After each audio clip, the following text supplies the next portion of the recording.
Good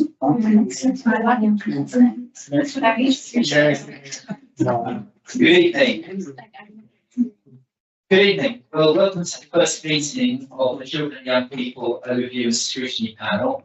My name is Martin Welton, and I'm delighted to be chairing this panel for this municipal year. It's also a delight to see all of you here tonight, and obviously I look forward to the year ahead. We've got many items that we will be discussing. This is an incredibly important panel of the council. But as it's a new panel, I thought we'd start by all introducing ourselves. So we'll go around the table. So starting to my right. I'm Sonia Phillips, Councillor on Thornton Ward. Good evening, I'm from Wellbeing, and the other councillor of Great Marsh. Good evening, I'm Elizabeth Fitzpatrick, and I'm the Director for Education and Early Help with the children right on their hands. Good evening, everyone. It's nice to see you all around the table and their pensions and the children right on their hands. Hi, I'm Samantha MacArthur, and I'm the Vice Chair of SEAL. Good evening, I'm Claire Nicholas, and I'm also having right. Hello, my name is Asif Ashraf, I'm Councillor from Canada. Good evening, everyone. I'm also Michael Westall, and will be serving as the member for Children's Services. Good evening, I'm Councillor Sally Kay for the Northern Ward, Cabinet Member for Job, Skills and Education. Good evening, my name is Julia Hall, and I am Councillor for Wellbeing. Good evening, I'm Lady Kirby, also Councillor for Wellbeing Ward. I'm Michelle Mahmood, and I'm the Inspector. Good evening, I'm Sir Khan, the Youth Participation Engagement Manager within our Children Lifelong Learning. I'm Daniel Holden, Leader of the Conservative Group and Councillor for Hillside Ward. Good evening, I'm Dan Hogan, I'm our Councillor for Lower One. Hello, do you want to say hello, Ross? Yeah, I'm Ross Beck in the Script House. And is it Miriam? Marion. Hi, I'm Marion Hakeem from West Barnsley. Thank you. Well, welcome you all to the panel. And just to advise everyone that this meeting is being recorded and live streamed. As we go on to the first item on the agenda, apologies for absence. Still getting used to these things. It's only apologies for absence. There's no apologies for absence. Number two, Please do recall the apologies of Lisa J. I'm the Director for Social Care and Inclusion, and Christine Pace, the Director of the Commission. Okay, thank you. We go on to agenda item number 2, declarations of pecuniary interest. Does anyone have any declarations of pecuniary interest here? No. See, nobody has. We go on then to agenda item number 3, minutes of the previous meeting held on the 4th of March 2026. We've obviously all read the minutes. Can we confirm there are true and accurate record of the previous meetings? Sorry, can I just ask something? Yes. There's quite a few mentions in the minutes where further information has been requested by the panel, and I don't know how that's going to be provided. I wonder if it's possible to ask if we can have those in the action log so that the information is asked for, it's updated. If there's questions in the minute. Hello, directors. Thank you, Councillor Humphrey. Thanks for drawing that out. It was on the think that was going to give an update to this panel. There will be, of course, action.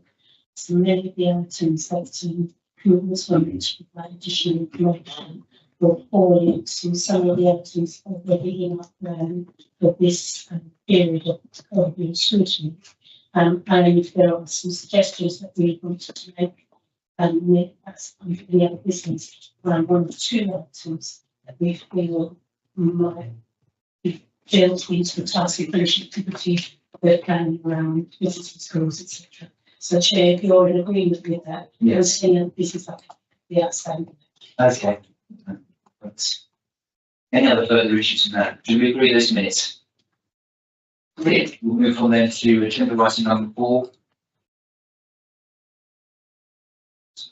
Number 4, Children and Lifelong Learning and Families Department Review and Priorities.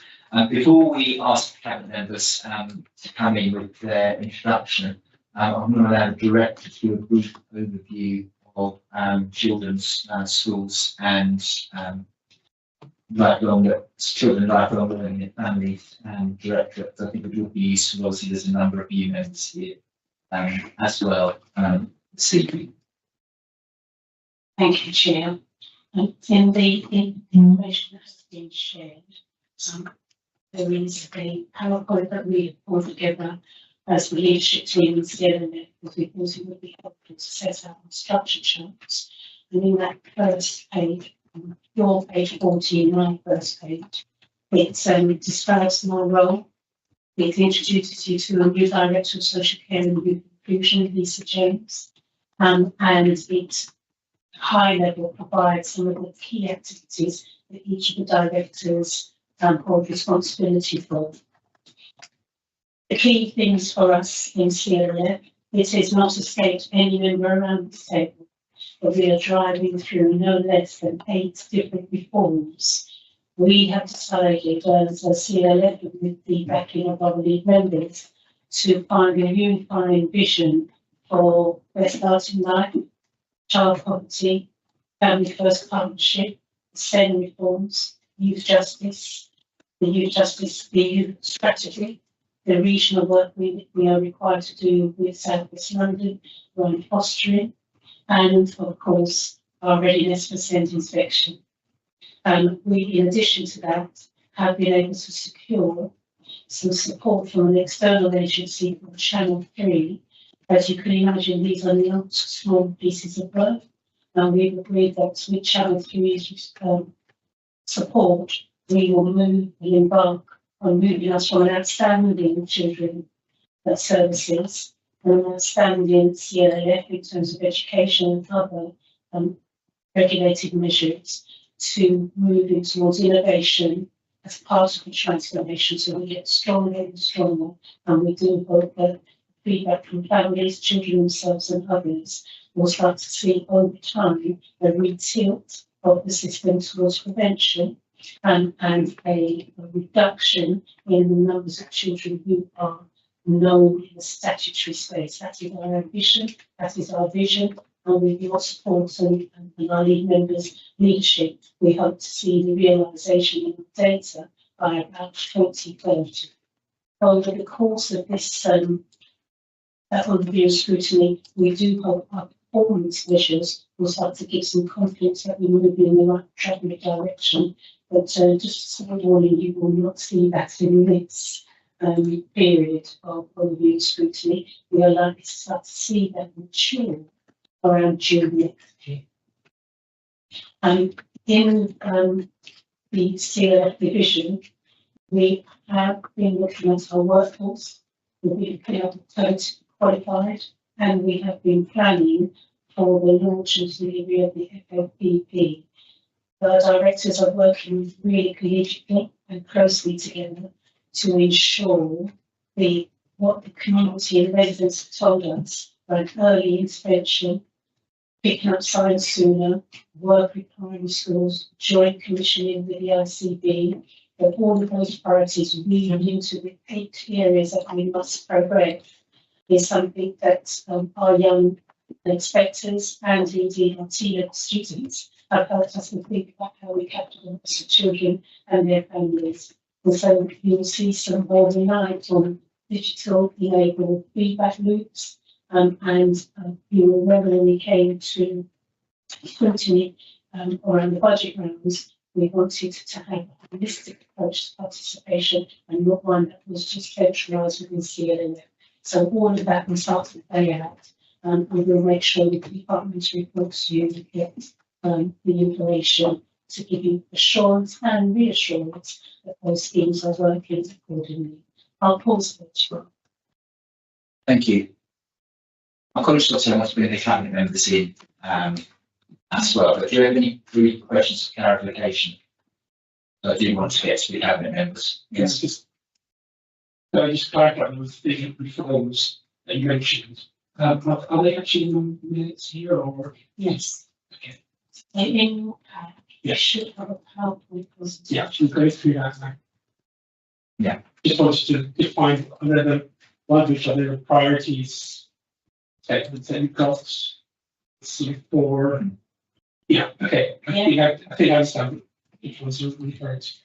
And if that is communicated in a different way, we're more than happy to do so. Yeah, just Could you put your questions to the chair as well? As obviously I do ask that question. So apologies, sorry, I'm getting Thank you. to that. I think we probably is a good time now to move on to the cabinet members. So I'm going to first do the cabinet member for education and lifelong learning. Thank you, Chair. Trying to be as brief as possible. With my priorities for the year, really is to continue to keep Merton schools great, to further develop STEM provision in our mainstream schools, thus reducing EHCPs, education and healthcare plans, and to target children earlier, pulling on the new paper out experts and where we will be linking much more health and outside agencies, because what's suggested in experts and schools do a great deal anyway. But one of the complaints is outside agencies don't think it's responsible enough. So we're hoping that report will really make a big impact on STEM provision in our schools. Another point is to provide another STEM specialist schools. So although the aim is to keep STEM in our schools, which we can do with reducing roll numbers, there are more classrooms to offer arts, but we still need, and we're talking about specialists, which is too much for mainstream school to manage. And my final point really is to reduce our NEET numbers, not in education, employment or training. We follow statutory guidance for 16 to 17, but Merton goes further than that and covers this for up to 30-year-olds. And there's a tremendous amount of work. And I have to say, Merton has the 8th lowest NEET known numbers in the country, which is superb. But we have a very dynamic team that has produced several fairs. But I went today with Joe, and we went to the first one specifically targeting our NEET children. And I got there on the dot, 11 o'clock, expected no one to be there. And there were at least a dozen there before me. It was uplifting to see so many youngsters, they want help. And Melissa, who runs it, she's got different teams from different agencies there working with our young people. And she's collating the figures of who we're able to help. So although we're the 8th lowest in the country, I want that to be even lower. And I think we've got about 2%, something like 2% of NEET youngsters unemployed. And it isn't just due to lack of qualifications, because university graduates are unemployed. Some of them on the NEET in the NEET figures have good GCSEs, good A levels. It is a big issue across the country and in Merton. And if any of you have got any time, send out when the next full fair is going on at the hub, which you can attend, where this is for anyone in Merton not working. And it's a specific list, it's not open to everybody, it's targeting specific groups, for specific people to help them find work. And it is being successful. And since the Employ Merton started, I think in January 2025, about 640 people have been seen and supported in different ways. So it's a big step forward, but still much more progress to be made. And to. Thank you. I'll take this question of having the first question. What is the council doing to support 18 to 30-year-olds, development, education, employment, or training?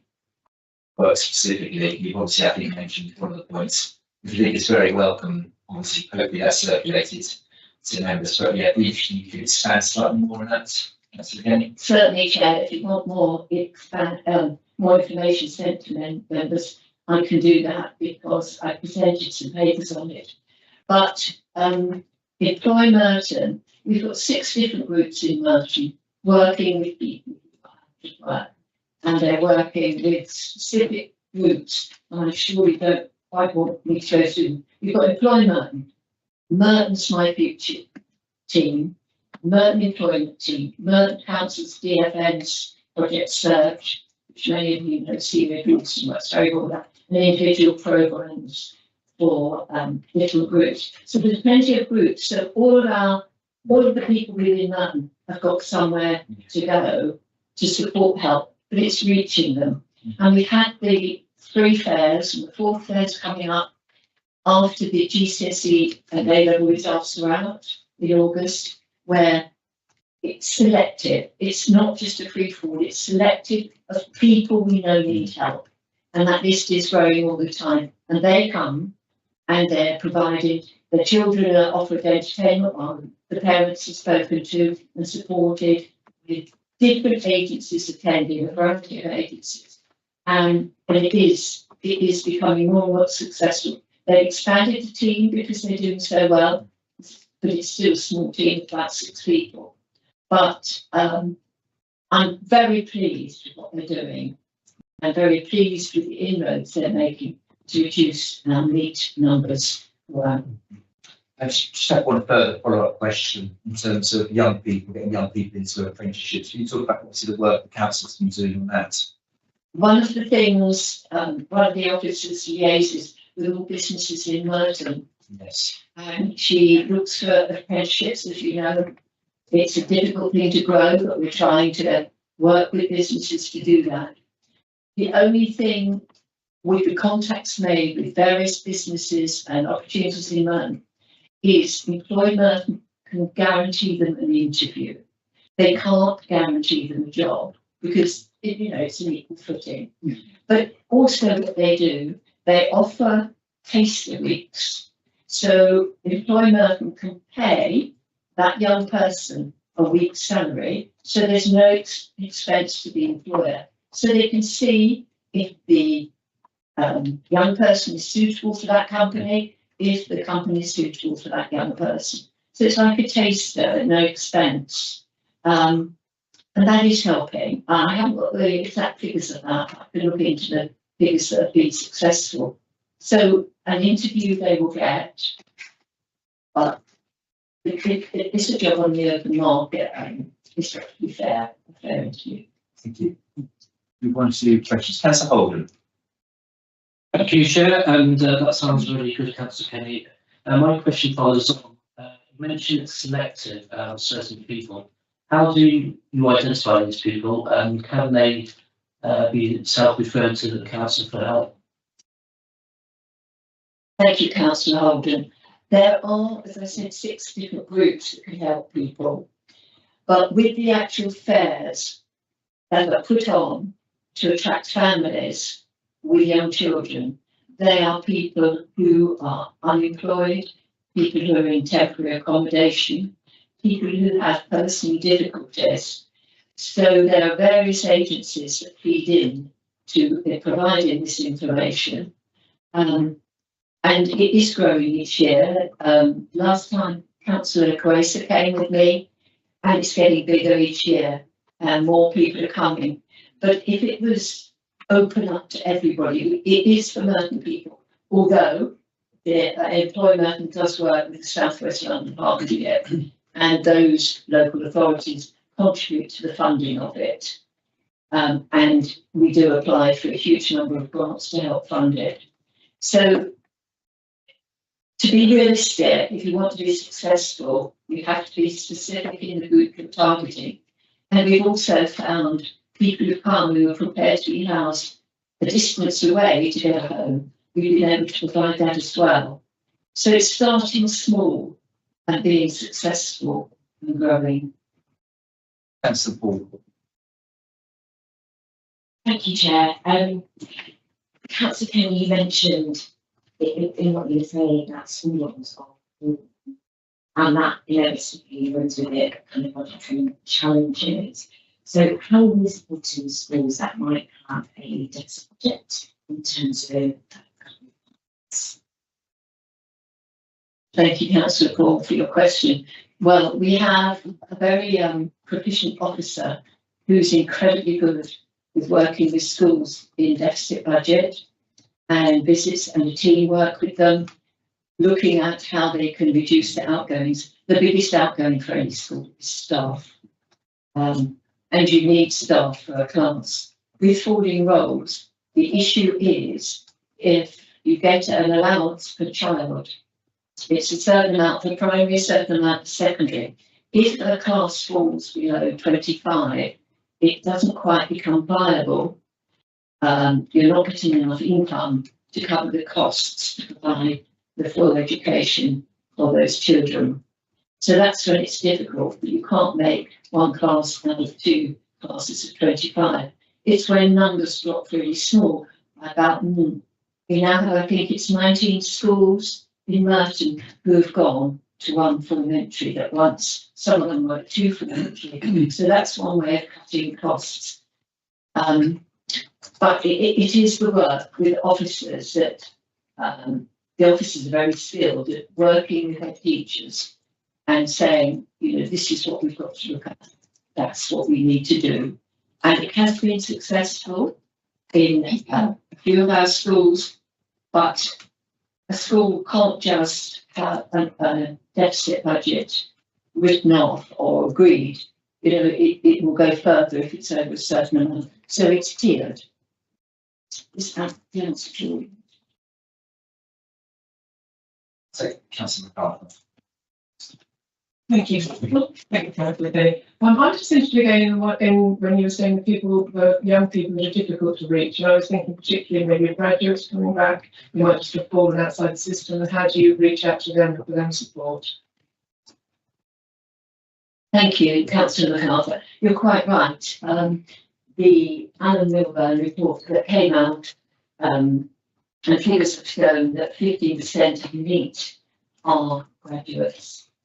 That's 1/5, which is a concern, and also quite a few of them have got good GCSE results with A-level results. So those are included in our NEET figures, and they would be included in Employ Merton in reaching out to support them gaining employment, or if they fall into any of the other categories I mentioned, those groups will reach out to contact them. So sorry, I just meant when they come back from university, I'll make them aware of them if they come back to look at their parents in terms of reaching out and making awareness available. When the children, we do need them to sign up to say they're not in employment or educational training. They could fall, you're quite right, they have to fall from you. But I think we've got quite a robust system in place to reach out. I don't know if there is a list, I don't know, a list of those who return from university. If they're not working, do we have a list of those? Thank you, Councillor Greenbottom, to respond to that. Children by young people who are care units, we are in touch with them until the age of 21. And we have a very robust system for staying in contact with them when they go to university and leave. The key that we successful, key way of working with them is during the university breaks is to give exposure to work experience. And so sometimes around the civic, you will see some of our young people who are volunteering and indeed taking on work experience. We have got the same pathways open to children who are not known to services. And I do think whilst our member has produced a diagnostic I already know that that's the area that they want to focus on in terms of presenting solutions for us all to consider. The challenge that we're finding through research is a lot of learners who come out of university with first and higher awards are actually finding it difficult to enter into the labour market because there is a reduction in what's available and graduates, when I left school as a graduate, I couldn't do a job like that. You can't do it. So I do think one of those solutions that we'll see early next year is going to really focus on this year. Councillor Hogan. Thank you very much, Councillor Gay, for your report. On the stuff you were talking about with needs, it's terrific to hear the borough's progress in reducing neat numbers in the borough and the low numbers that we have. As I'm sure you're aware, the situation of needs across the country has, of course, a huge cost to the individuals we're talking about, but also to the economy as a whole. I think it was in that same Milburn report estimated at £125 billion nationally through loss, the loss of wages, the loss of tax revenues, etc. So there's that cost there from those young people who are in need. The flip side, of course, is that those people that we then get into work, there's a benefit to the local economy here and working to the national economy. I wonder if the borough has quantified that at all, if you have an idea of the value added to the local economy from the work the borough's been doing, that Wellbeing's been doing. So, Thank you for your question, Councillor. Yes, Employment does keep those statistics, and I can't remember exactly the figure, but I think £125,000 is saved for. I can't remember exactly how many are getting into work, but it's a huge impact on our economy because once they're in work, their benefits reduce. They may still get certain benefits depending on whether their needs are. And I can find out those figures somewhere in my papers and get them to you. That would be tremendous. Thank you. That's Ashra. Councillor Kenny, thank you very much for doing this background on the work we have to do. I just want to understand a little bit more about how the schemes are being promoted and how we can increase the number of people going through the schools that we have. I've dealt with young people in terms of job opportunities for the last 18 months, and I would love to put more people through it. Could you give us a bit more background on what we can get more awareness of it? I can certainly send you, I wrote it out for a report to a group of people. I can certainly send you the highlights of the 6 groups that are available in Merton to support young people getting back into work. The connections are made, Deb has touched on them, but there are so many links, and as they're coming through the school system, they know who's on SEND, they know who's vulnerable, they know who might be living in poverty. It's one of the things, and Milburn's report links poverty to unemployment and difficulties in the future. So we've got these groups working. Employment has only been going since January 25, so it's quite a new group focusing specifically. And as I said, I think I said earlier, the statutory right is for 16 and 17 year olds. Reading it for 16 to 13 year olds. So we're not giving up. We really widened it to try and keep giving opportunities to these group of young people. And they are our future. I mean, we do not, to me, youth unemployment is a crime. It's awful. And as Deb said, I left school, went on to study. Everybody did something. I didn't know what unemployment was, but again, I'm an older generation. And I think it's tragic that a rug's pulled from under these young people. And I'm quite impressed what Merton's doing. We are doing considerably more than others, but we still recognise we could do better. But I could certainly email you a copy of just a very brief count. And just to underline what Councillor Kenny was saying there, so we were asking about how we make sure we don't let children slip through the net, really. There is a really important point here with children who leave year 11, where their destinations are. We are required to track rigorously every child to know where they are. So one of the reasons why we're doing so well in terms of that performance ranking 8 nationally is that it's not just keeping the levels low, it's keeping the not knowns low. So we are tracking those children, knocking on doors, and actually saying, this is the support that's available to you from the My Futures team. Going that's it. That's not Arthur. Sorry, just kind of something. The fact that we're 8th nationally and 8th local, which is fantastic, is that just based on the 17 and 18, which we have to, or is that right up to 30, which we do? It is based on our statutory obligation to track 16 to 18-year-olds in Merton, the My Futures and the other initiative Council can refer to go further. We hold a concern that parents need long support. And so if you were to explore the look at the fire brigade, the command unit, they will tell you that the pipelines have been open for young people to come and work and shadow them. And they much prefer to recruit Merton young people because if there is a disaster, they can walk to it. So they try to be very practical, make sure that we design the offers in ways that's accessible for the and works with the employment and works with the young people, because what we're interested in is them maturing up and working up the ranks of the organisations they're placed in.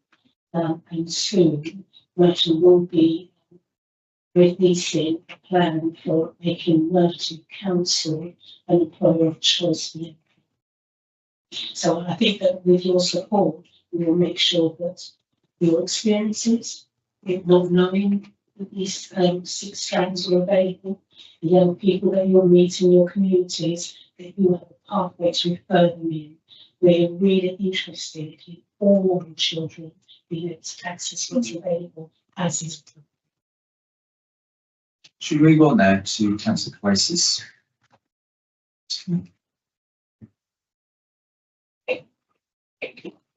Thank you very much, Chair, and good evening again to everyone on the panel. Can I start first of all by congratulating yourself, Chair, on taking on the role, and also welcome the members of the panel who are new to scrutiny. This committee is quite special to me because it is this committee I started out on when I first became a councillor. So I know firsthand how important the work that you do in this committee really is. You play an important role, as you have already begun to do so, in holding us to account, asking the challenging questions, and making sure our Labour administration delivers on the mandate that we were so pleased to be elected on. Now, before I speak about my priorities for the forthcoming years, I just wanted to take a moment to reflect on the last 2 years in this role. It has generally been one of the biggest privileges of my life to serve as cabinet member for Children's Services. You see so much in this role. You see the incredible work that happens in our schools, our family hubs, our youth services, early help, social care, SEND, fostering, safeguarding, and so much more. You also see how difficult some families' lives can be. You see parents trying their best in really tough circumstances. You see children and young people with huge talent and potential, but also facing pressures that no child should have to carry. And you see the staff, the social workers, the youth workers, teachers, early help staff, SEND specialists, family hub teams, school leaders, foster carers, and frontline workers who show up every day for our children and young people. across Merton. A lot of that work does not always get seen publicly, but it really matters. So I want to start by saying a very sincere thanks to Bev, Elizabeth, and the whole Children's Lifelong Learning and Families Department.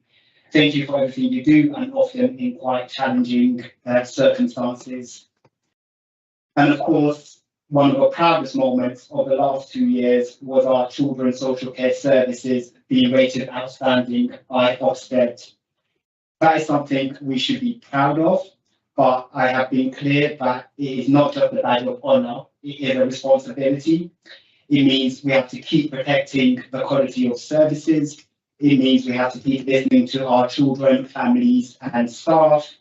It means we cannot stand still, because the pressures facing children's services are not standing still either. So as we look ahead, my priorities are very clear. The first is tackling child poverty. For me, this is not abstract at all. I grew up on the Fitzbridge estate, which I now have the privilege of representing. So when we talk about a child in poverty, I do not see it as a line in the strategy or a statistic in a report.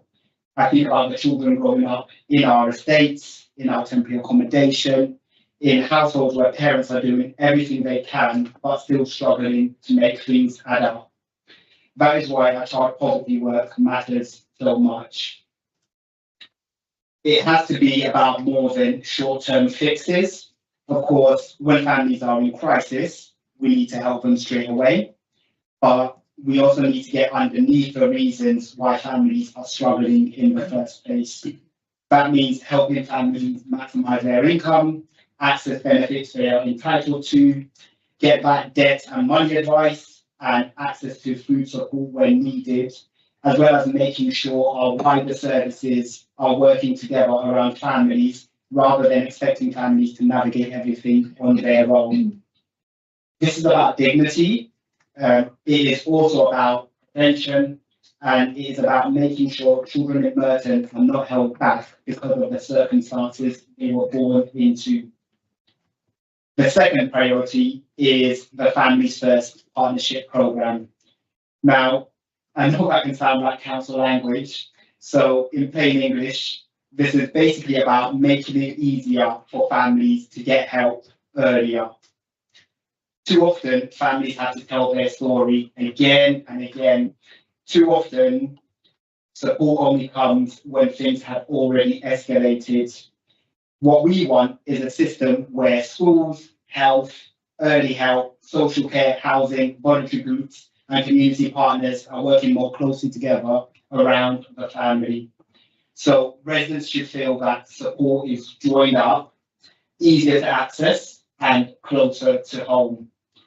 That is the thinking behind the ADDI pilot as well, which you would have seen in the departmental update. It is about going into a local area, understanding the needs of the families there, and bringing services together in a practical way. Not creating another complicated system, but asking, what do families there actually need, and how do we bring the right people together to help? That is the kind of approach I want us to build across Merton.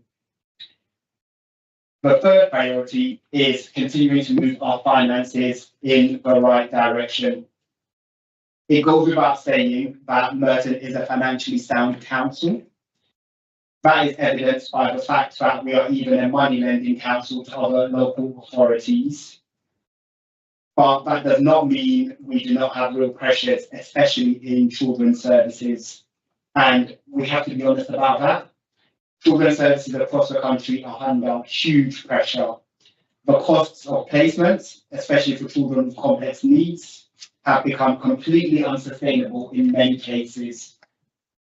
Councils are being asked to manage markets, but are too often driving costs up without always delivering the best outcomes for our children.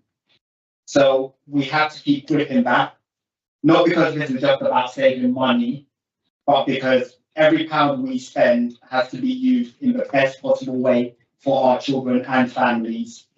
That means looking at how we keep children closer to their families and communities where it's safe to do so.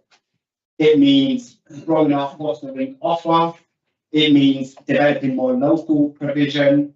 And it means making sure we are not just reacting at crisis point, but investing earlier so that fewer children and families reach that crisis point in the first place. And finally, we need to make sure Merton's voice is heard in the national reforms coming from government, which Bev just outlined. There is a lot changing across children's social care, across SEND, schools, family health, free school meals, youth services, and more. Some of these changes are welcome, some will need careful implementation, and some will need councils like ours to be honest about what will and will not work on the ground. So my commitment is that we will not just wait for reform to happen to us. We will add our voice. We will work with government, with London councils, with partners, with schools, with families, and with young people to shape these reforms and make sure they work for our children here in Merton. And on that point, returning councillors on this panel will know how important listening to the voice of children and young people is to me. When I was chair of this committee, I led the initiative to bring a young person's voice into our scrutiny work, which I'm glad that voice is still present today, because I don't think we should be making decisions about children and young people without hearing from them directly. That is something I will continue to champion, and with national legislation expanding the vote to more of our youngest residents, I want Merton to be a leading authority in helping young people understand their local democracy and feel confident using their democratic voice. Because at the end of the day, that is what this is all about. It is about children being safe. It is about families getting help before things fall apart.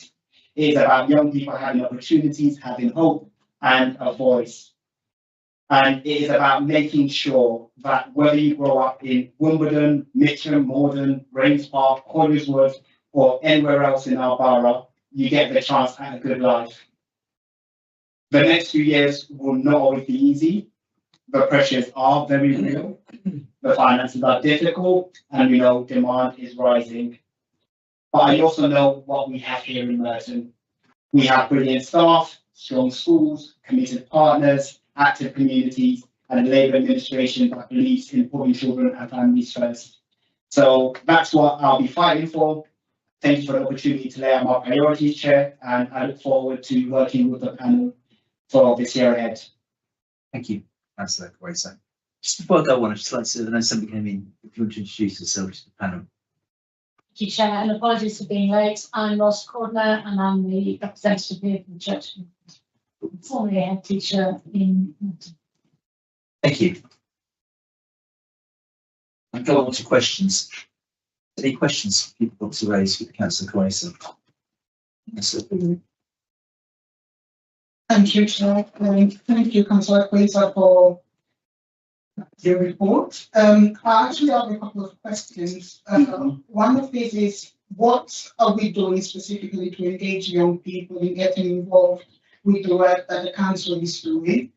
And my other question is in regards to child poverty. So how have the decision that the government has been making nationally affecting our families in Merton, and what are we putting in place to support the families? And as well, my third question maybe to Beth, in regards to the Youth Justice Service. I would like to know, because, based on my previous experience in working in forensic, one of the things that I observed was that often offenders were relocated in the same place that they committed the offence. So I would like to know how much is housing involved in the changes that you are making in order for the young people not being placed in the same area that they committed the offence, but not just young people, even not just the offenders, but also the victims. I'll allow Councillor Grace to come in on those points next. Sure. To begin with, the youth voice, the first thing to mention is, as a council, we're quite proud of our record on empowering children and young people to not only express their views on the support that the council provides them, but give them a platform where they can shape the work of the council. And so you'll be aware of initiatives like our young inspectors, and of course, we've got one present as evidence of how much we value the youth voice. No decisions should be made about young people without young people, and Ishao is an example of that. But alongside that, we also have our youth parliament, we have our children's parliament, whereby they're groups of young people who set their own priorities, their own body of work, and have their own impact in the community, and are also essential in terms of getting the views of their wider peers in the community heard by the people at the council. And actually tomorrow, Councillor Kin and I will have the privilege of seeing some of the children in our children's parliament graduate from their year on the programme. So we look forward to hearing some of the incredible work they've been doing in the communities. And alongside this, in terms of what I plan to do going forward to enhance the voice of young people, as I mentioned in my priorities, with the government moving towards extending the franchise to 16 and 17-year-olds, I'm eager that we as a council are a leading authority in terms of championing that initiative, making sure our young people are empowered with their local democratic knowledge and feel confident using their votes. And this is something that I have first-hand experience of from just towards the end of last year. So during November, we have Parliament Week, where representatives go into schools and speak to children and young people about democracy and about issues that they care about. And I had the privilege of delivering a few of these sessions in our schools. And one of the questions I posed to the young people, who were just on the edge of 18, so they were almost eligible to vote in the immediate future. And I asked them whether they felt confident voting and whether they agree with the franchise being extended to 16 and 17-year-olds. And a lot of them did not feel very confident with the franchise being extended, because what their view is if we're taking steps like this, then they want to be educated on how their local democracy works and how they can have a say in our local democracy, and for it to be done in a way that's not biased, it's just by empowering them with knowledge so that they can make their own decisions. And so I'm eager that as a borough we develop active citizens who care about their community and want to make a difference. And when they do get involved, they are able to make a difference, which through the different groups I just mentioned, like our youth parliament, children parliament, and our youth inspectors, our young inspectors usually, they do have those platforms where they can actually make a difference. I hope that's answered your question. And should I go on to the second question about child poverty? Yes. So how have the government, the initiatives, how they filtered down to our families on a local level? So to begin with, a lot of the recent initiatives have been positive for Merton. Like members might remember that the government set out a task group on tackling child poverty, and that task group fed back with some recommendations. And as a result of that, one of the policies that's helped us tremendously is removing the 2 child benefit cap. So in Merton, we've got over 15,000 children living in poverty. and a lot of those children are in working households, and a lot of the pressures that they face are housing costs, and of course, a lot of our families are in temporary accommodation as well.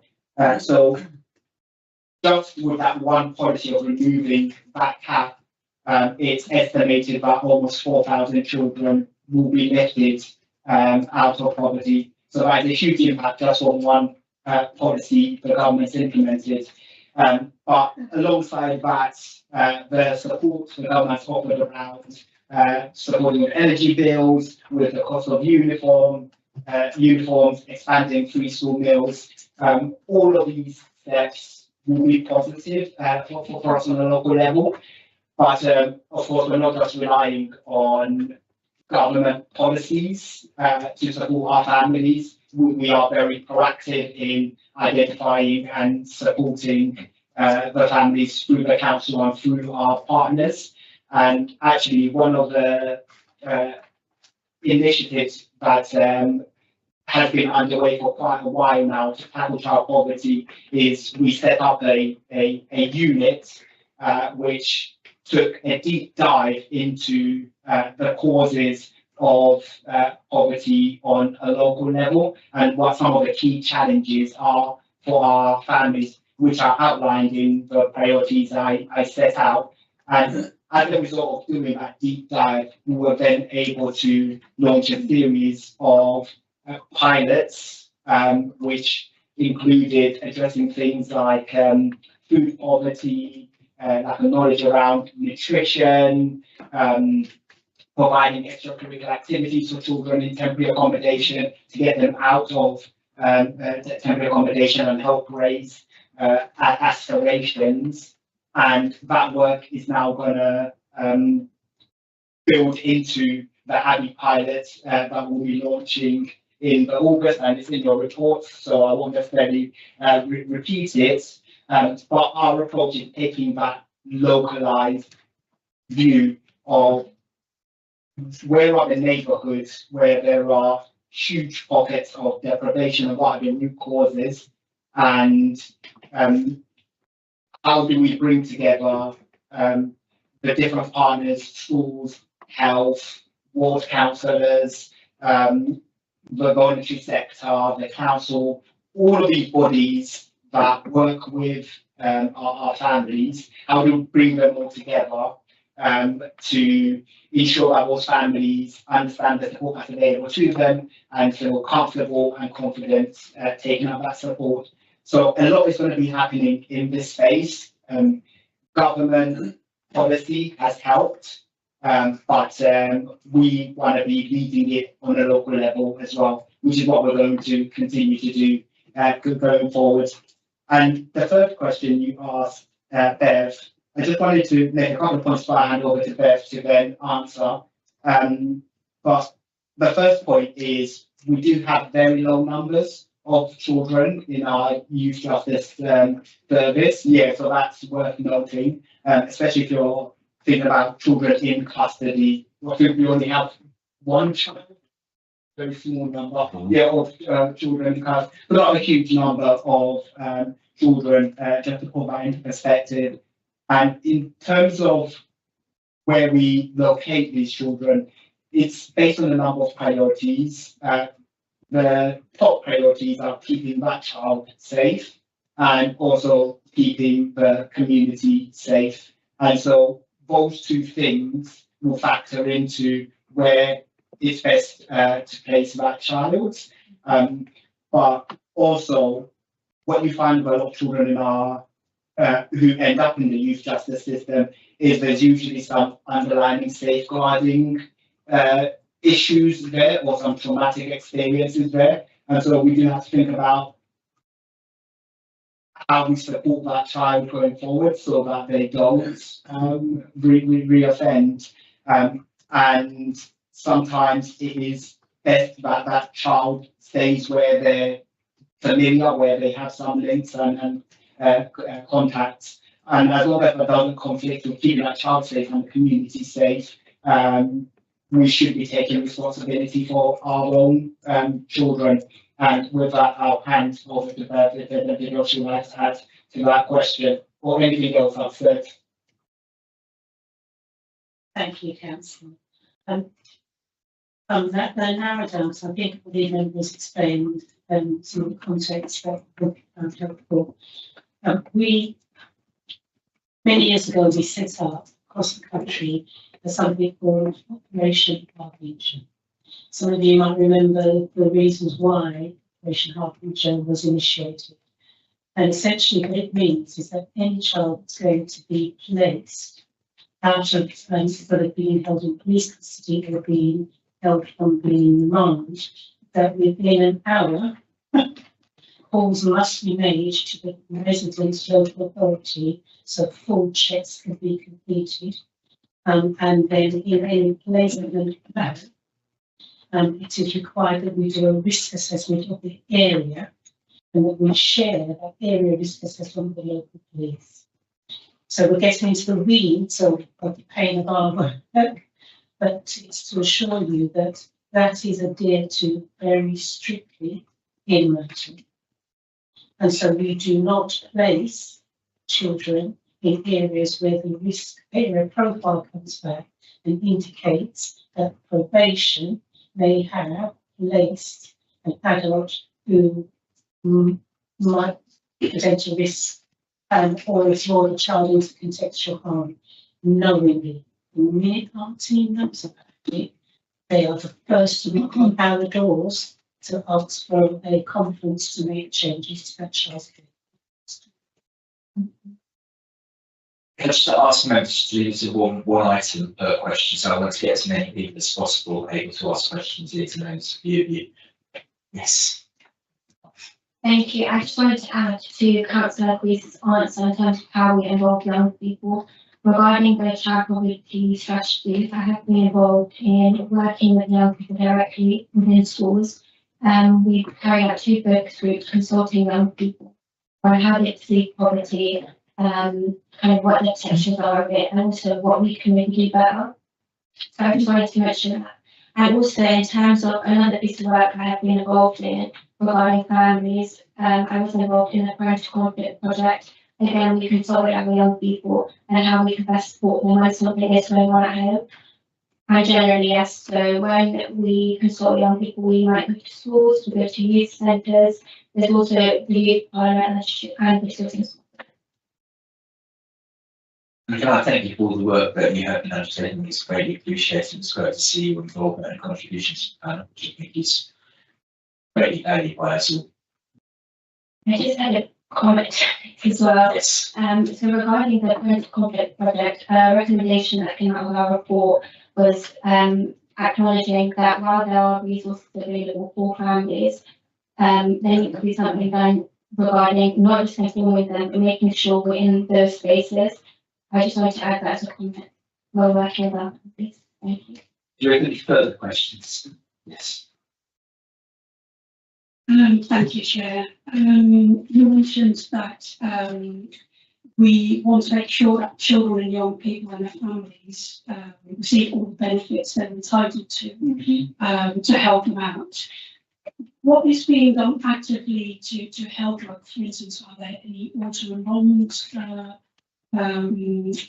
options or any other things that you have looked at to implement? I'll take Councillor Hogan as well. Try to take these in threes. Councillor Hogan. Sure. Thank you, Councillor. We've got some holidays coming up in a few weeks' time, and a lot of families will be wondering how they're going to keep children occupied, safe now, comfortably bed in some cases. And also for them themselves, possibly 6 weeks of stuck at home might not be particularly a happy one for them either. So I wonder what the council is doing in terms of providing holiday activities and support to families during the summer holidays, and also what the council is doing to ensure that parents actually know about those activities. Thank you. Any further questions? That's Chris. 2 really good questions. I'll start with your question, Councillor, on what we're doing to support families to take up the support that is available to them, which was one of the specific areas we looked at with that delivery unit that I mentioned earlier, which was focused on tackling child poverty. What we've found is there are examples of where families are entitled to support, but they either need support to take up what they're entitled to, or in some cases there is some stigma attached to taking up that support, which we're working to overcome. And auto enrollment is one of the easy solutions that we are looking at, particularly for families who are entitled to things like free school meals and to pupil premium support, because that should just be automatically available to more families who are entitled to it. There's a reason they're entitled to it, and they should be taken up. And that's going to be particularly important with the changes that are coming in September, which are going to expand free school meals to more families and create categories of support in terms of free school meals with those whose income fall under a certain amount and those whose income is above that amount. But the government's intention is to make free school meals universal. And so we'll be moving to a situation where more and more people are entitled to support, but we need to make sure that they're taking up that support, and where we can make things easier for families to take up, we absolutely will be doing that. And the case study, the pilot we're going to be doing in Abbey will be a central part of that, where we can work in a hyper-localized way and look at what works in terms of encouraging the families there to take up support, and the learnings we take from that, we can then look at rolling out in other neighbourhoods across Merton, which have a similar makeup of the families that we'll be working with in Abbey. But that's definitely the direction that we're moving in. And in terms of activities available during the summer holidays, it's a really good question, because the holidays are a time where if your family's struggling to make ends meet, you've suddenly got all this time on your hands, and it's easy to give a child, an iPad and just leave them to it. We want our families to be engaging their children in productive activities that nurture their passions and interests and their skills, and keep them busy in a productive way. And so there are a number of activities available, some through the libraries. There's the Summer Reading Challenge, which will be launching soon with a physical challenge for school children outside their cannons. So if you're available, please do attend that. I attended it once in a suit and it was not fun trying to do push-ups and burpees in a suit. So I won't be making that mistake this time round. But there's activities like that through our libraries. Of course, through the leisure centre, there's things like Kids Swim Free, and other activities through the borough sports that families will have access to during the summer. And of course, one of our flagship activities is our holiday activities and food programme, which is targeted at children on free school meals. And going forward, we're really going to look at those families who would really benefit from that activities and food programme, and make sure that they're signing up their children and their children are taking advantage of that. So there are a number of activities. And if you've got families who aren't aware of any of these activities going, I'm always happy for you to reach out to myself, and I can share some of the opportunities coming up. But a lot of this is also promoted through our schools. Like our schools are quite active in making sure the families who are eligible for things like have those activities and vouchers promoted to them, and then it's up to the families to take it up. But there are a lot of activities happening, and I hope more of our families do take advantage of them during the summer. Thank you. Thank you. Thank you for your update, councillor. I've got a question just on the end of what you councillor just said about families taking up the HAP scheme. Does Merton Council look at how many families take up the scheme in terms of activities during summer? Do you analyse and look at the data and see how popular it is, so that you know how many families are hearing about it? Yeah. Okay. Is that simple? Yes. And just to add some substance to that answer, we have shared that data in the past to scrutiny, because we provide this HAP program not just during the big holidays, but also during the half-term breaks. And after every half-term break, we've always shared the data. And not only were we one of few councils, not the only London council, to provide a HAP program during the half-term breaks, but our sign-up numbers were some of the best as well. They were quite high. But going forward, what we need to now look at is our HAP program reaching those families who really benefit from it? Because without the HAP program, there won't be any other opportunities for them to get the same level of support and food provided to them during the summer, and making sure that we're encouraging those families to sign up and get the benefits of the program. So that's what we're going to be focusing on. But over the years that we've been running it, it has been performing very well. I think also it's an action, but I think it would be useful to have that data shared. Again, with the panel, so it's a very good concept for the council, and the difference it's making to communities as well. Give a further follow up. Yeah, it's related to the information documents sent over. So is it appropriate to ask, or should we use it? Is that on deep? If that's It's on on deep, the say, I'm coming on to actually that's my partner.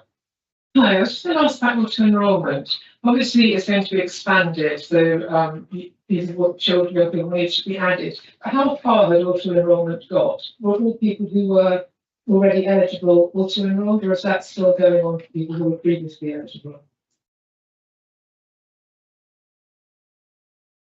Are you happy to take that question? No, right, thank you. So I think between this enrolment and this report. So we started to enrolment before it became something that was mandated.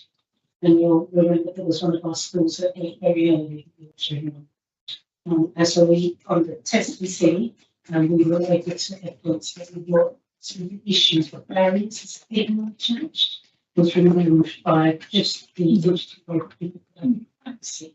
So we know so we are on target to roll out in schools into September and it might be helpful if we come back with a short written note we sent to Ross. So it just answers your question with the data amongst schools, timelines, and how many students we're hoping this learners will impact. So all the children who were eligible before haven't been auto enrolled. That's Yeah, no, so any eligible child who still may not have access to auto enroll in its entirety, but they weren't denied access to preschool. And that's why I think it's across so many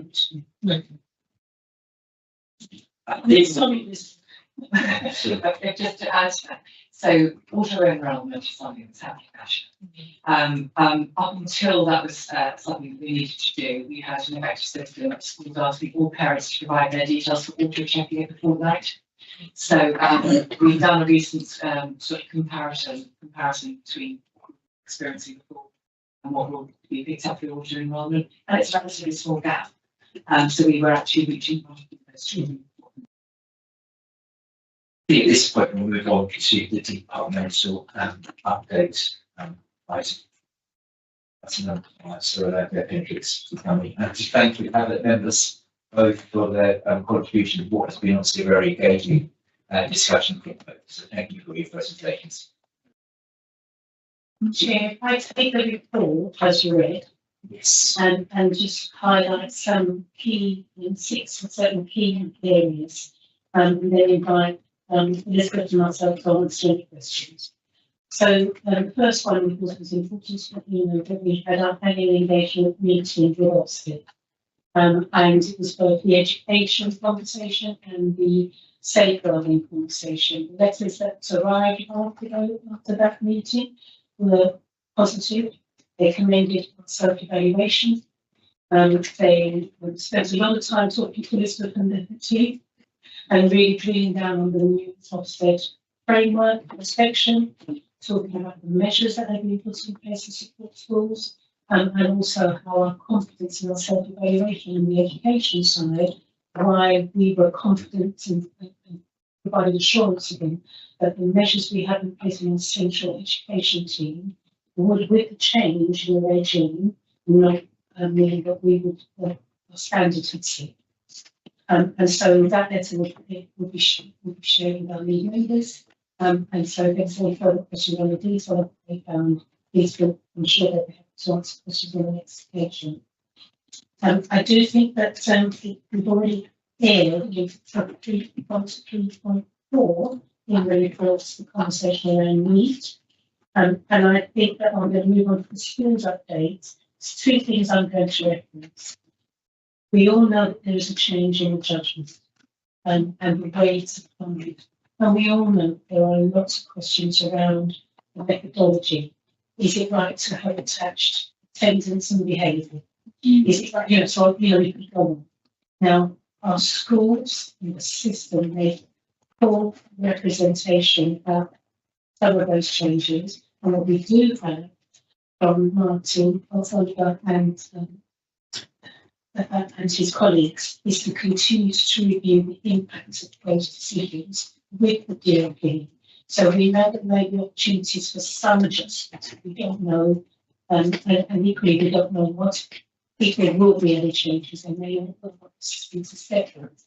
And we will continue through our departmental reports to update on the progress and impact in our schools.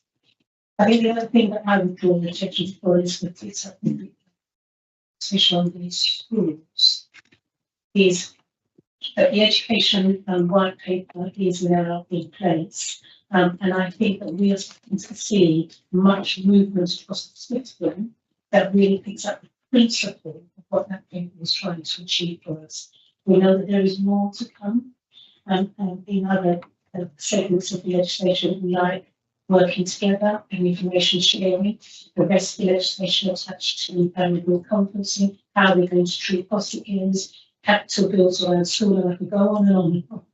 But the principles of the white paper by and large delivered on the key aspects. And our feedback from our head teachers is much of it is welcomed. It's the pace and the lack of resources for the implementation of some parts. So to pick up a couple of other things on the schools, if that okay. We have 2 pieces of legislation. We've got the white paper which has been published, as you've seen. So to jump just to a little bit further on in the report, which talks about SEND reform. So part of the publication of the education white paper has been particularly around SEND reforms. And we've given you a brief overview of some of the themes for the SEND reforms under from 3.25 onwards. We have submitted our plan for the SEND reforms to the government. That happened just over a week ago. And I would like just to thank all the colleagues in our department who actually enabled that. It's a good piece of work. And I think just to further on in terms of schools, to go back to 3.14, there are some things to celebrate, and I won't go into all of those in detail. But we have the new London Youth Poet Laureate, at a popular primary school, which is wonderful news. And Natalie Ball, the executive head teacher at the Reading Federation, which comprises Single Gateway and Morris and Lonesome schools, sort of awarded and every things up that is. I'm going to skip down to the point 2.1. Many of you know that our workforce has really gained a lot of benefit from the arts and director sessions. I'm pleased to tell you that they continue. And there was a session talking about A-lines, which was very well attended, with lots of robust questions, but it helps to give you assurances that our workforce is very switched on to the transformation journey we need to go and rely more on digital tools and wanting to get it. I'm going to skip to Elizabeth's already referred to the same reform plans, and we don't expect to hear anything until September. And of course, we will come back in the next probably in scrutiny for children's with any updates we receive. We've talked about the policy on wheels, but there's some details and numbers that members might want to just get out. And we've talked about Family First Partnership. Our roadmap tells us that we are on target to launch on time. And we have an obligation legally to produce and to deliver our plan and to have in operation 3 key things. Our methodology for family group and decision making. Merton's decision is to not just restrict that to children who are about to enter proceedings, but we will go far broader. We work with the voluntary and play sector to ensure that we buy in support so people can cross agencies be trained up in how to engage families in this discussions. So who else in your family loves this child? If anything happens, who else do you want us to contact? We are not expecting to have children referred into statutory services until those conversations have happened by the referral. And you'll see that in our delivery. The second area that we expect that we will be able to stand up is the multi-agency child protection hub. We are working with South West London and indeed London to ensure that 12 borough command units that can actually release some resources to ensure we have adequate and balanced workforce to deal with child protection queries separate to our is well resourced and that the plan is sufficient and indeed sustainable from the Met. We have early indications of a commitment from them and now emerging from the ICB in relation to the health resource that needs to be embedded within the multi-agency safeguarding partnership team. And the FFP retilting the balance is part of what Channel 3 is supporting us with. And we expect that what we see is a wholesale review, the completion of a wholesale review of our workforce. We're looking at new skills. We're doing the work through our Insights and Academy around value-led approach, employing schools that skills we like. Motivational interviewing. We have engaged a psychologist that's working with the team to think about relationships and what that means on a deeper level, and not just focus on health workers and key designated safeguarding needs within the agency's apps.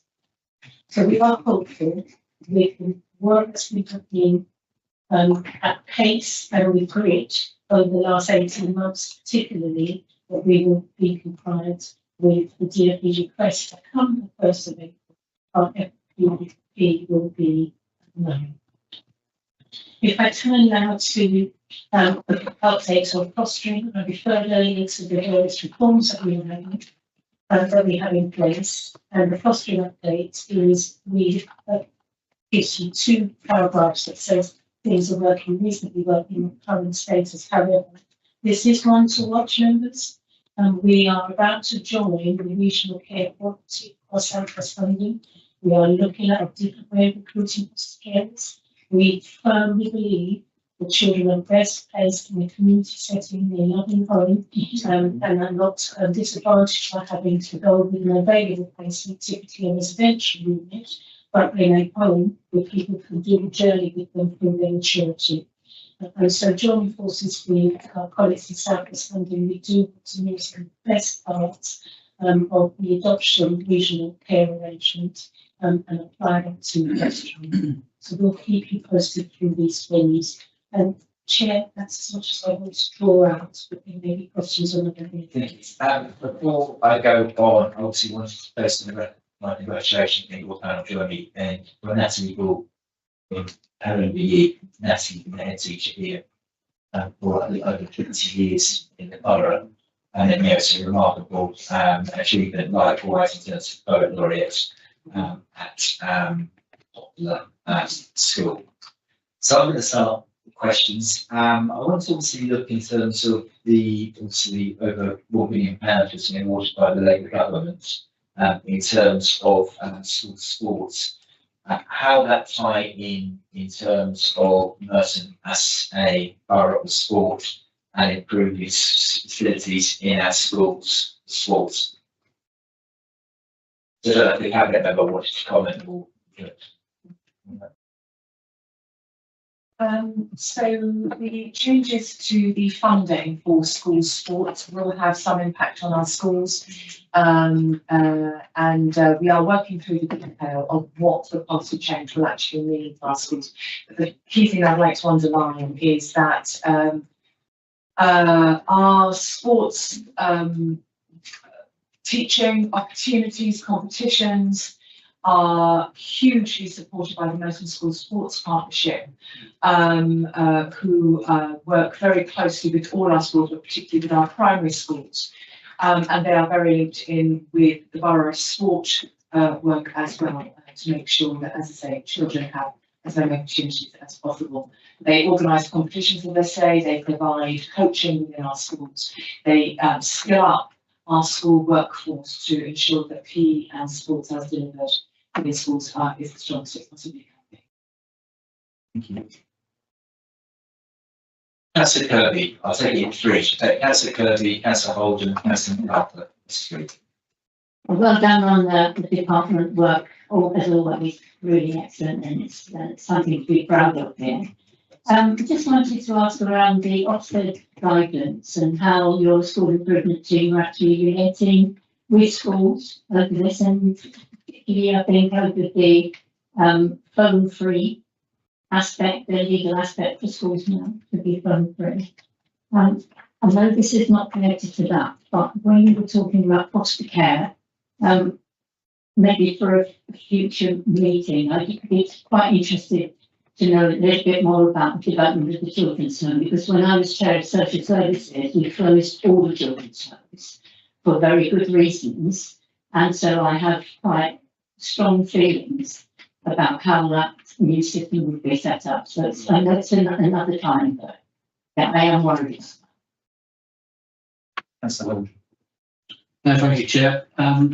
Does the school department have an idea of school placements for September based on number of private school children leaving the sector, moving into the state sector? That's slightly deep. Be interested to see those numbers, please. Councillor Gardner. Following up on your question, Claire, I'd just have to ask it from a slightly different perspective, which is that a lot of head teachers in primary schools, not in many other areas, have raised concerns about what they see as a cut in sport funding because of the way that the funding has been set out, and that primary and secondary will now both have to be competing for the same pot. And I wonder whether you had reached out to schools head teachers to see, primary head teachers specifically, to see if they were having concerns. Because clearly it's going to come in next April. A lot of the budgets had already been set for sports, and I wondered how they were going to deal with it.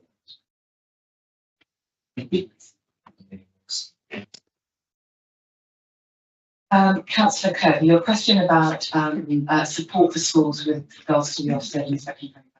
So it's bread and butter, absolutely, for the school briefing team, ensuring that there are really good briefings for our head teachers and other leaders within the school. We asked our regional HMI lead to come do some briefings for our school. So that happened earlier on in the year when once the changes have happened.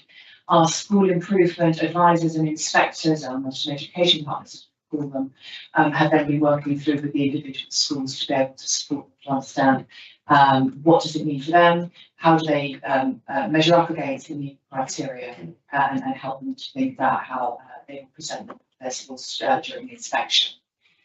So that has been really important. In terms of phone free, this has been a discussion ongoing, particularly over the past 6 to 9 months, since particularly Australia implemented the ban on social media for children.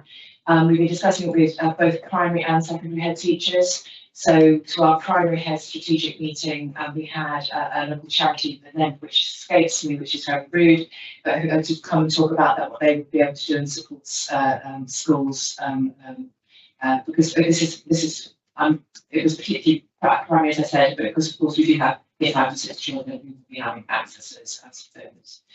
Secondary schools, again, an ongoing conversation.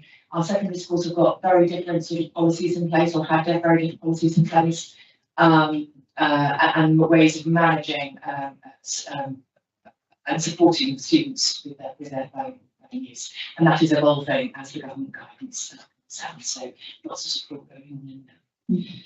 Councillor Holden, your question around the impact of closures of primary schools. This has been a discussion topic for this scrutiny panel for a couple of years. It's a question that has come up from time to time because, of course, that this impact has potentially been coming through. When it first became a policy, we looked, and our first assurance was we had enough places in our our maintained schools and academies to be able to accommodate children. We did not experience a significant exodus. We don't expect that to be even more, for there to be an exodus for this September, but particularly within our primary schools, because of sadly our falling laws, we have got plenty of space should there be parents and families who wish to use the maintained sector, so the private sector. Councillor MacArthur's question about sports funding. We have been working through the American School Sports Partnership. They became very aware of how the changes to the funding could potentially affect primary schools. The PE and sports premium will continue to be paid to schools up until the end of the summer term, at which point the mechanisms will be changing. As I said, we need to understand what that will mean. But the American School Sports Partnership has been able to change the cost of its affiliation to make sure that primary schools can continue to benefit from support. Sorry, can I just ask how much money goes to the school sports partnership and how much goes to individual schools? So up until this announcement, all the American School Sports Partnership was funded by our schools, and they would often use the PE and sports premium to buy into that support to enrich their schools offer. So with this change, we're just trying to understand exactly what the sports partnership is able to have been able to reduce their affiliation costs to reflect the fact that schools won't have to be in sports premium afterwards. I think there was a suggestion that there may be money coming to the sports partnership from central government. So rather than to individual schools, it will go to our partnership. Is it possible for you to keep us updated on that? Of course, we can do that through the fabric. Go through to the next question. Councillor Phillips, emails. Councillor Holden. Councillor Hogan, and I'll take Councillor Holden if you've been ready. Councillor Closely, you spoke earlier about preschool meals.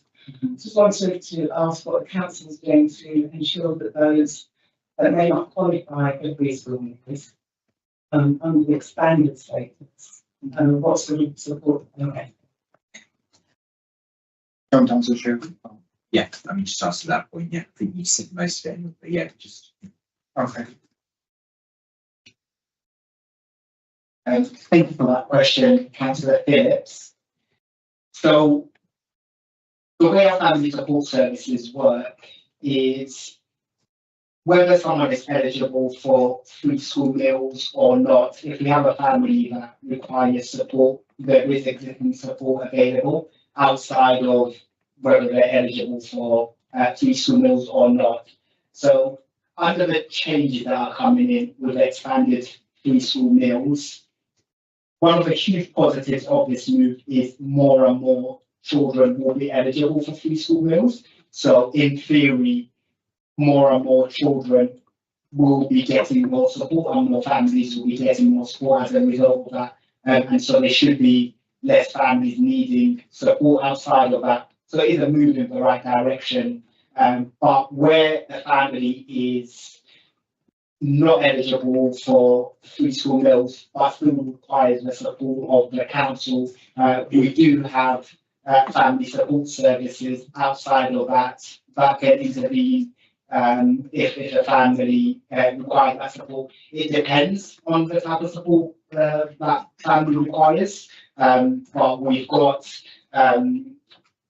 institutions like our children's centres, which are particularly good at supporting families who have really young children with that early years period of a child's upbringing, and providing that guidance to new parents. And of course, we've also our family hubs as well, and they're able to provide a much broader menu of support depending on what that family requires. And because we're moving in the direction of the Family First Partnership program, it means should a family need support, we want them to know the support that is available so they can come to us at the earliest possible moment so we can intervene and prevent what the challenges they're dealing with from further escalating. And then leading to them requiring more and more support from the council. So we want to build the resilience of our families at the earliest possible moment. So to wrap all of that up, essentially there is a lot of support out there outside of just whether they're eligible for free school meals or not. Councillor Hogan? I'll say yes, I think you've been already. Yes. Thank you very much for your report. On the FFPP, I wonder if you could say a little bit, I appreciate the purpose of it is to make the support available to families more streamlined, more accessible, easier for them to navigate. I wonder if you could say a little bit more about how that's been, these changes and the services support available is being communicated to families, so to get them as far as particular attention to the fact that families who most need to reach are, by definition, the hardest in many cases. That's it. That's it. It's Thank you. My question is following on from Nick Councillor Phillips' question about HAF. In particular, those families that will lose access moving forward in September 2026. So my question is, how will the families that will lose access, how will they be made aware, essentially, that they'll lose that support? Because there will be some that are no longer eligible, it seems, from the information that we've been provided with. And also, are there any risks that have been identified with regards to the children of those families? So essentially, if you loss of the protected status and access to the HAF, because you spoke earlier about overcoming stigma in terms of families accessing this program, HAF. So therefore, if there are going to be some that then lose access to it, it's almost like, how do you want to not go backwards on that progress that you've made? So that's my question about. I have another question, if I can ask that, but it's not related to the HAF. Can I ask that, Chair? Later. Thank you. Actually, that was my other question with regards to the education and education and send. I think it was a mention of an all-age autism strategy from the paperwork. But my question was specifically, how does Merton Council work with schools that are, they're not in the borough, but Merton children do go to those schools? Because, for example, the ward that I'm in, there's a number of children that will go over the border into a neighbouring borough, but they are Merton residents, so they would have gone through the CAMS process, the Merton CAMS process, they have a diagnosis from Merton. And so my question is around, if they have a autism diagnosis, how does the all-age autism strategy kind of work with schools that are not in the borough? Thank you. Come back on those. Yes. I want to come in on the very last point. So if a child is a resident of Merton, where they go to school is important. It doesn't prevent Merton support. And so within the school holidays, they are going to face vulnerability or disadvantage for all of the intervention that the members as well. They would be entitled to be assessed or to be considered for referral. And one of the things I know we've tested robustly is that our schools, we know those children will be referring them early. So this summer, we already knew from our schools, at the beginning of June, which children they would be worried about during the summer period, and it gave us time to support in place for a range of agencies. And that has been working reasonably well for the last 3 years. Where we get into difficulties is if there are children who are placed at the boroughs and we don't know. And they're not looked at. So I'm fairly confident about the systems that we've got in their own school to pick their needs. I hope that helps with the start. Yes. And yes, so Councillor Hakeem, to think about the send point outside the borough, as Bev says, there are children that are able to access, for example, these assessment. I would also want to say that one of the things that we want to work really hard on is to make sure that those children do not need diagnoses, and actually therefore they are receiving the support they need, not needing a diagnosis.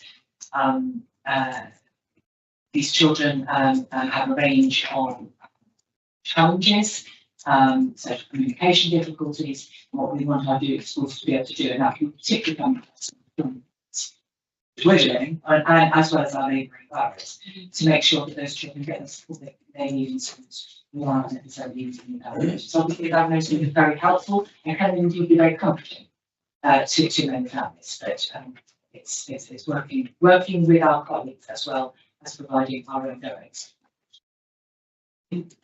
Yeah, I mean, the diagnosis helps to explain as well to those families who are struggling and not really understanding, especially if that early infant stage. It's just my question is, once they've been diagnosed with Merton, then if they're going to a school, for example, in Kingston or in Sutton, so my ward straddles both, for example, do you work with the schools in any way, even though they're not Merton schools? There are some reciprocal arrangements with our neighbouring boroughs to make sure that those children receive support, whether that's from EPs or sources, and speech language therapists and that sort of thing. But it does require partnership working to make sure that their needs are met. With regards to your question about from those children who may lose eligibility, we have always had the leeway to be able to enable access to a health program to a small group of children who are not strictly eligible, but who are deemed as and in need. We really draw on the information from our children, our colleagues in children's social care. They will be referring children to those programs, but also our schools, we do the same. And most importantly, just linking it back to SEN, we have a very particular SEN path program. And those are for children who don't necessarily, who are not necessarily eligible for these schools, and we absolutely keep that going. I think so then the question at the end of me is how do families community about it? And so we had in our road about to launch our comms, and through the interventions with and the engagement with schools and voluntary sector that we referred to earlier, we think that our strategy should come in 2 ways. One, we must work with people who know. And we're quite fortunate that in communities, families that are struggling and are known to an agency. So in the community agencies, that includes housing, and that includes housing associations. And we are working through health in all of its guise. The GP Federation are on board as part of the INT. we always refer to schools, and that's an easy picking. But for the children who, so schools is one we work through. Elizabeth and the team held a really robust session with all of our teachers and the DSL forum, with our program managers to set out the expectation from them, acting as our evangelists to let families know that the FFP is coming. And in our new, the second strand of our comms is working through the parent care forums and doing testing through like the admin and going out into the community to make sure that we use the community, the part of the community voice to tell them that orders change. In January, we will take a conference, and in that conference, the comms strategy that will take all of 2027 will be presented so that we are fairly confident through websites and newsletters and Merton Now and you that you will get the messages out to our community. Yeah, I'll take another round. Council Justice. Anyone else who hasn't had a chance to have a question yet? Okay, Council Justice and Councillor Holden and Councillor Hogan. Good. Thank you. Thank you, Chair. It's really a quick question because I was really pleased to read about the Abbey pilot. As a local council for Abbey, this was the first time that we came to read this information. I was just wondering whether the local ward councillors, of course, it will be important for all councillors, especially the ward councillors, could have more information and updates on maybe the background and what's going to happen with you will be involved and whether we can play part in it somehow, because it looks really interesting, but it would be lovely to know. Yeah, yes, thank you. Councillor Holden. Chair, been lost talk on SEND. Recently, of course, we did get into lots of trouble on the council over spending on SEND. So how will this new scheme for 2030 avoid the SEND budget sort of ballooning again? What guarantees are there to stop that happening? Councillor Hogan, last question. Thank you for that information on the FFP and comes from so a follow-up on it. And you may have this, but do you have an estimate of the number of families that might have a need? Therefore, is there that you're not yet aware of exactly who those families are? As in, is there a known unknown in terms, if you follow my drift? Thank you.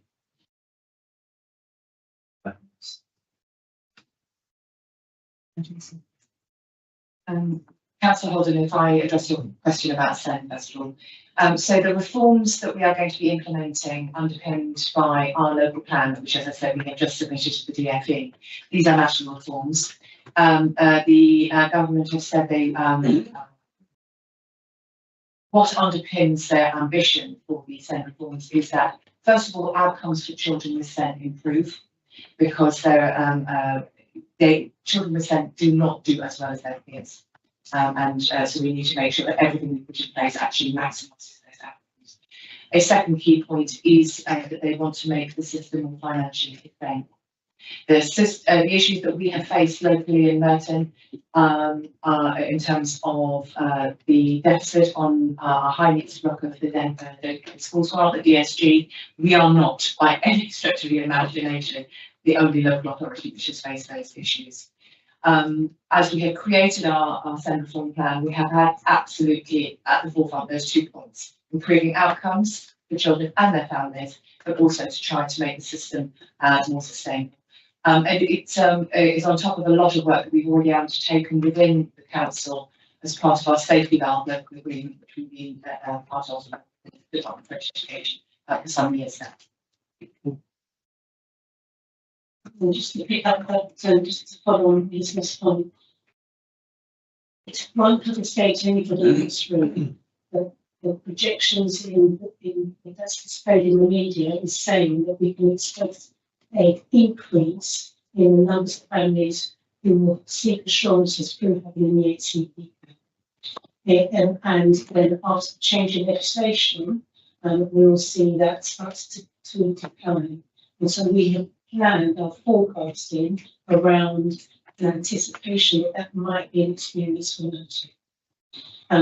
So the factors that led to a demand on the high needs block and DSG in some legislative term won't be there after 2030, but also in building the confidence of the community. And this is the key bit for us, is that the families will feel that needs are being met earlier, speech and language therapy, OTs, the way that the inclusion and belonging strategies that are rolled out through our schools, the capital build around schools to ensure that they are environments which people, children with neurodiversity and can be dysregulated issues are better contained and managed in school environments that are more conducive to those types of needs. Because that is what's driving in high needs block spend and DSD spend at the moment. So by developing a plan goes to the root of what's driving it and driving costs and planning earlier to engage those children from in the first 1,000 days or certainly for school before, we feel we'll see a slight increase in the and what we're hearing from parents and carers, but actually they're not too far from what they also design for their children. I think that there is a question. Did you want to come? Yes. I wanted to come in on Councillor Jesseria's question around that the pilot and councillor engagement. First of all, it's really great to have a councillor who's very engaged and enthusiastic about the work that we're doing in your ward. That's what we did. You know, we work from our councillors when it comes to our children and young people, and it's never been short on this panel, just to say. And tonight's been a great example of that. And so, in terms of your question, it absolutely will be key that we have the ward councillors involved in the pilot. You're the representatives for the residents in the area, and you will have local contacts, or you'll be aware of families that would benefit from this pilot. And actually, one of the reasons why we selected Abby is because one of the challenges that we're trying to address is in some of our wards, which are officially known as affluent wards, there are pockets of deprivation, and that High Path estate has significant levels of deprivation. Like, for example, it's within that top 10% nationally for income deprived families, and a significant number of children from the estate are below that good level of development that we expect of our children in their early years. And so we want to make sure that in even those communities that are known as affluent communities, we are picking up those families that are really struggling and need that intervention, and that we're able to provide that intervention to those families. And councillors will be key to identifying some of those families, signposting the support that is available once it is up and running. And so do expect to hear from me once the pilot is up and running with more guidance on the best way that you can support it as a ward councillor. But thank you for your interest and enthusiasm for it. I really look forward to working with you on it. Thank you. We'll go on now to the next agenda item, which is the work programme. We'll see the work programme in front of you, the draft work programme.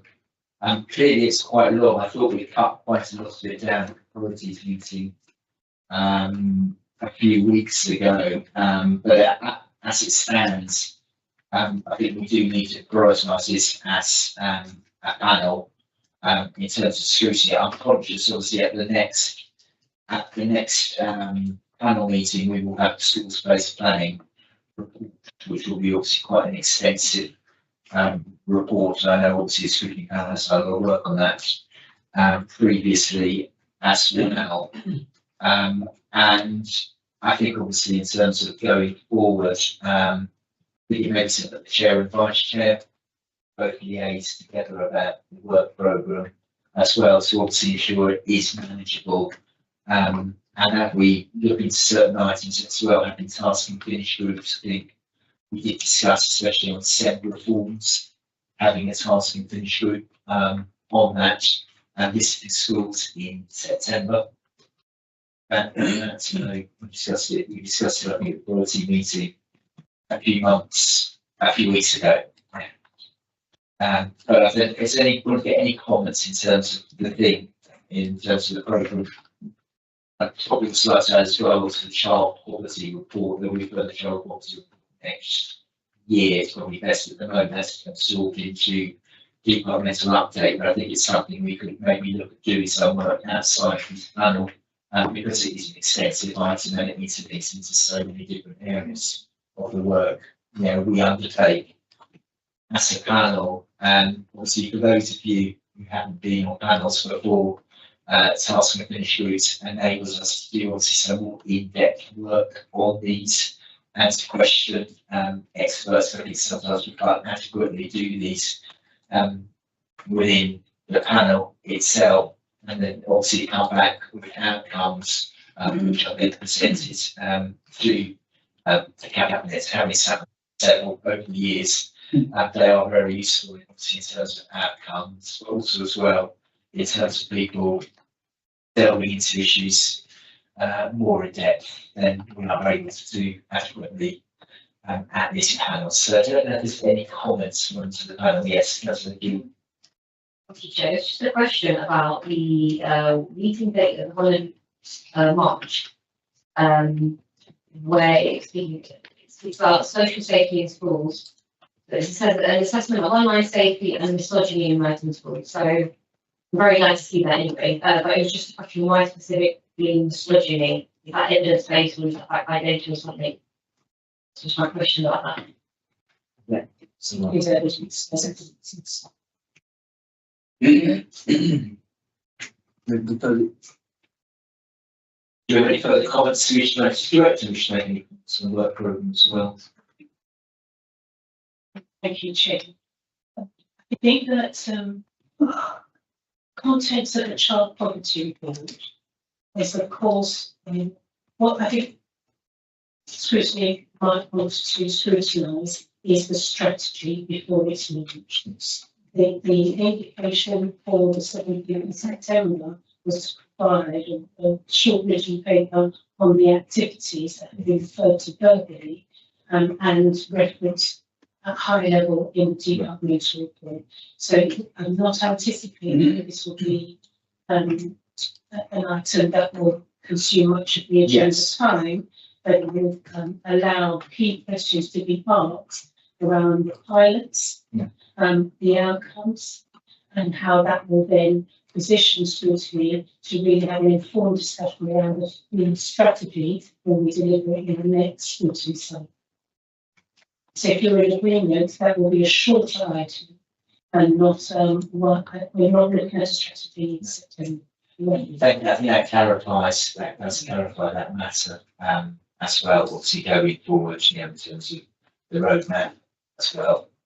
And then the other items for the 17th of September, the RADO annual report will also go to the NSCP that scrutiny's ability to look at some of the highlights from the report is one that we could ask the RADO to come with key themes and patterns rather than the full report, so that you are aware of some of the challenges and the measures that have been taken to eliminate those challenges without reading a dense 40-page document that will be go through the Merton Children's Safeguarding Partnership with over 20 plus members looking at it. So if you agree with that, we'll change the way what is presented as opposed to the whole report. you can of course also have your own benefits. I think that would be a good way forward in terms of having those points as well. The school-based planning, I think is what I would debate this biggest one that must come. Yes, it definitely needs to come to scrutiny. Certainly needs to come to, and I know that's going to be quite an expensive report as well, which I'm sure we're going to spend lots of time on when it does come. Just also conscious of the time we have available as well. I think, outside of this, we can liaise it, but I think that's a good way forward. Any other comments from the panel? On the other recommendation on the agenda, I'm not looking, thinking I contact with anyone, because I haven't spoken to anyone in regular about it. So, but it may well be that we have briefing sessions, and it may be that it's a small group of security members treats this, sees the annual report in advance and comes and provides assurances from a bilateral outside scrutiny. It's a rather dense report. We will go through a number of mechanisms, but it is, I've checked with the DMV, it is one that should come to scrutiny. It was a small group of cross-party members that security have taken time away from the debate in a. I think that's incredibly important. That's what we would plan to. Yes. Chair, Vice Chair, other, if you would like to see it in the that's brilliant. Any further points? Councillor Kenny. Thank you, Chair. I'd just like to say on Councillor Aiden's point that for each job found, it's roughly £15,000 saved. And up to November last year, so I've got to get up to date figures for Merton, it's just shy of £1 million it's saved. So it is very beneficial what's being done, especially when so much is funded through grants. But I also would like to thank all of our schools in the way they've acted during the heat wave we've had, and we're supposed to be having another one coming.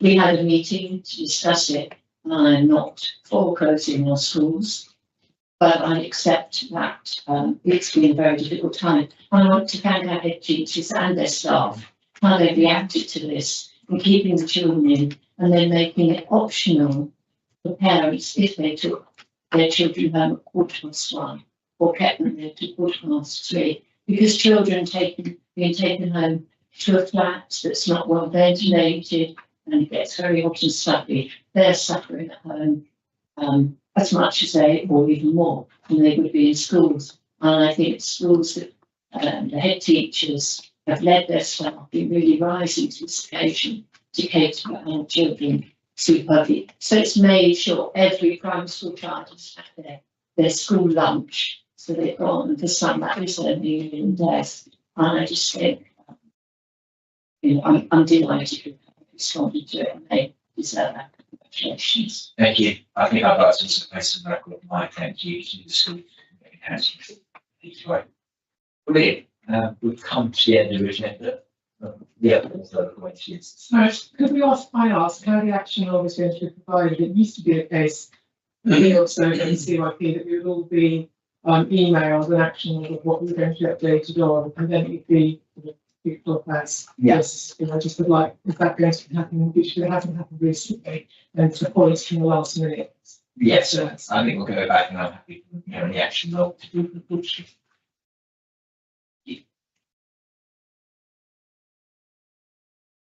Yes. So the actions from the last occasion start at page 3 and item 7, and the first to provide data that clarify what we describe as a data error in the distance placement to emerging. That I'm suggesting that performance measure will be included in the next session's performance report, but that will still mean the action that we will circulate and work with the The second item, action point from the last occasion, was that we were agreed that we would provide an analysis and breakdown by board of children with EHCP. That is pretty important for you to be cited on with for the next discussion.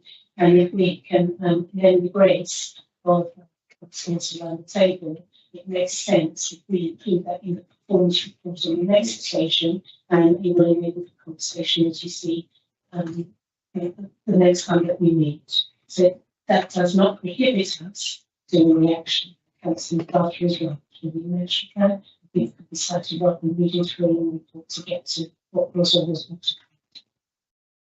The implications of the said reform for the councils, that is on our agenda. I propose that we don't have that until the new year, because we won't know from Treasury until September what our position is, and we may want to go back and forth with them. So if we table it for the meeting after that, we will be able to bring with confidence a outcome report based on our submission of the semi-open plan, which I think you've been more interested in. The document that we put together is dense. So I think that the way we benefit any kind of scrutiny on the outcome of the DfE's decision making, and then what our executive summary looks like for the delivery plan. That's the bit I think that with the members of yourself, agreement chair, we would want to do that.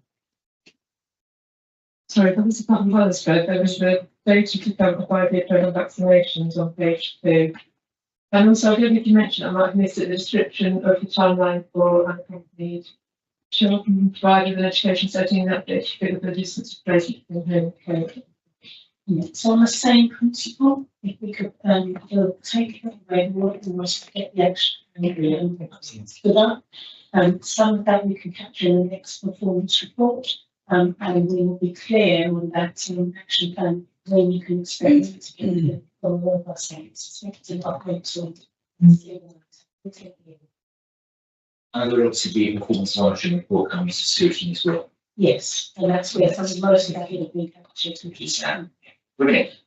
Well, on that note, I close the meeting and thanks everyone for attending tonight.